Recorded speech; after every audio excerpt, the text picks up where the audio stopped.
Hi, Dr. Richard Bartlett here. Had my morning coffee, so God only knows what will happen here. Uh, I talk a lot about virtual reality and subsets of reality. I wrote about that in my both first and second book. I talked more about it in the second book.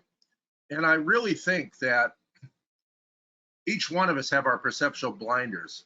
We have our opinions strongly held uh, about the president, about global warming, about vaccines, about children, about religion, about everything.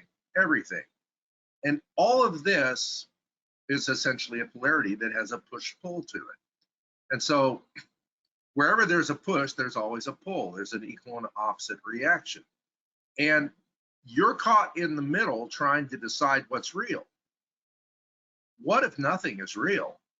But it's all a creation of your mind, and it's all creation of a group mind or a hive mind even. And this mind then is what controls your perception of reality. What would it be like to put that all down and go, I have no idea what's real. I have no idea what's true. I don't necessarily believe anything. Now, this is not the same thing as being a skeptic. Being a skeptic is another one of those push-pull things, you see. This is a empty space. The vessel is empty so it can be filled with, well, you really don't want to fill the vessel with knowledge because knowledge are of the things of the world. And the things of the world will not tell you what's true because there is no truth in the world if the world is an illusion.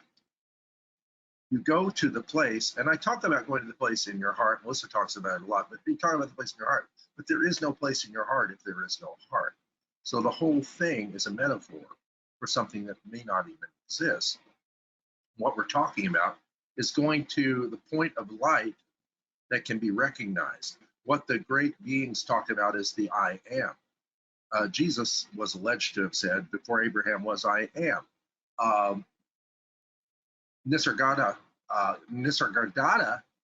instructed people to go to the I am, stay with the I am, because that was the only thing that could be verified. But even the I am is artificial, because what's behind the I am is pure perception, and pure perception is beingness, and that beingness cannot be held within the chalice of the knowable.